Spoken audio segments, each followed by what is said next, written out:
ये बाइक तो आपको दे देसा। ये बाइक मैं तो गिफ्ट देना चाहना। गिफ्ट किवें दे सकदा, तुसीं किवें गिफ्ट गिन सकदे वे। एक बंदे को देसा गिफ्ट पूरी दी पूरी बाइक नाल कागजात भी देसा। अस्सलाम वालेकुम व्यूअर्स, मैं तो अपना सामले तुसा दे पे साडा यूट्यूब ते फेसबुक चैनल जग्गा दा मुंडा। ये मेरे पीछे सा बाइक दे पाए वे। ये बाइक वैसे तो मेरी है लेकिन ये हुण मेरी नहीं रही। पूछो क्यों? ये बाइक मैं तो गिफ्ट देना चाहना। गिफ्ट किवें दे सकदा, तुसीं किवें गिफ्ट गिन सकदे वे। एक बंदे को देसा गिफ्ट पूरी दी पूरी बाइक नाल कागजात भी देसा, नाल लाइसेंस भी देसा।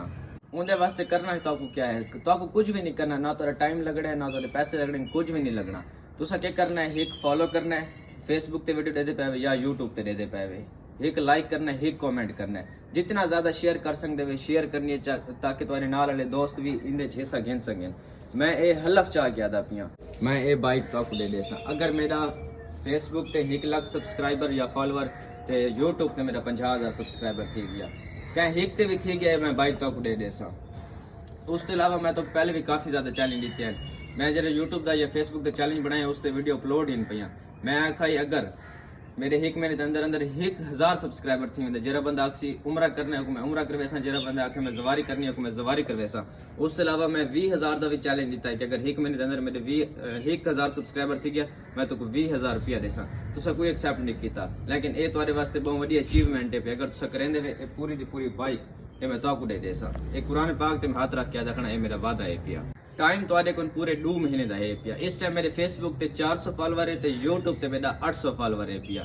यूट्यूब ते 50,000 करना है, फेसबुक ते तुसा 1 लाख करना है।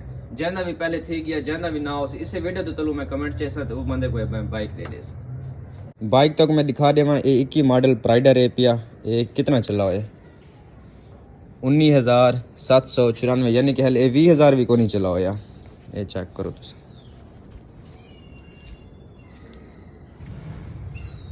हर शय इंदी क्लियर है पे ओवरऑल। ये बाइक तो दे देसा। ये बाइक मैं तो गिफ्ट देना चाहना। गिफ्ट किवें दे सकदा, तुसीं किवें गिफ्ट गिन सकदे वे। एक बंदे को देसा गिफ्ट पूरी दी पूरी बाइक नाल कागजात भी देसा।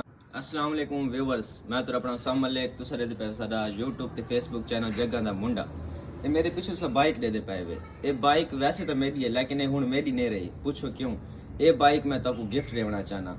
गिफ्ट किवें दे सकदा, तुसीं किवें गिफ्ट गिन सकदे वे। एक बंदे को देसा गिफ्ट पूरी दी पूरी बाइक नाल कागजात भी देसा, नाल लाइसेंस भी देसा। उनके वास्ते करना तो क्या है, तो कुछ भी नहीं करना, ना तो टाइम लगना है, ना तो पैसे लगने, कुछ भी नहीं लगना। तुसा क्या करना है, एक फॉलो करना है, फेसबुक ते वीडियो दे पावे या यूट्यूब ते दे पावे, एक लाइक करना है, एक कमेंट करना है। जितना ज्यादा शेयर कर सकते वे शेयर करनी है ताकि तुम्हारे नाल वाले दोस्त भी इंदे हिस्सा गिन सकें। मैं ये हलफ चाह गया था पिया, मैं ये बाइक तो दे देसा। अगर मेरा फेसबुक ते 1 लाख सब्सक्राइबर या फॉलोअर ते यूट्यूब ते मेरा 50,000 सब्सक्राइबर थी गया, क्या एक ते भी थी गया, मैं बाइक तो दे देसा। उस अलावा मैं तो पहले भी काफ़ी ज़्यादा चैलेंज दिते हैं। मैं जो यूट्यूब का या फेसबुक का चैलेंज बनाया उस वीडियो अपलोड ही नहीं पाइया। मैं आखा ही अगर मेरे 1 महीने के अंदर अंदर 1000 सब्सक्राइबर थी मैं जरा बंदा आखसी उमरा करने मैं उमरा करवेसा, जरा बंदा आखे मैं जवारी करनी है मैं जवारी करवेसा। उस अलावा मैं 20,000 का भी चैलेंज दिता है कि अगर 1 महीने के अंदर मेरे 1000 सब्सक्राइबर थी गया मैं तो 20,000 रुपया देसा। तुसा कोई एक्सेप्ट नहीं किया, लेकिन ये तुम्हारे वास्ते बहुत बड़ी अचीवमेंट है। अगर तुसा करेंदे वे पूरी दी पूरी बाइक ये मैं तो दे देसा। एक कुरान पाक ते हाथ रख के देखना ये मेरा वादा है पिया। टाइम तो पूरे 2 महीने का है पिया। इस टाइम मेरे फेसबुक ते 400 फॉलोवर है, यूट्यूब ते मेरा 800 फॉलोवर है पिया। यूट्यूब ते 50,000 करना है, फेसबुक ते तुसा 1 लाख करना है।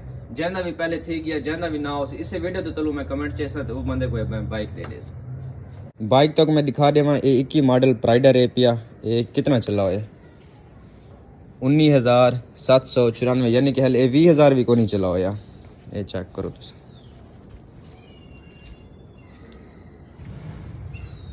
हर शय इंदी क्लियर है पे ओवरऑल।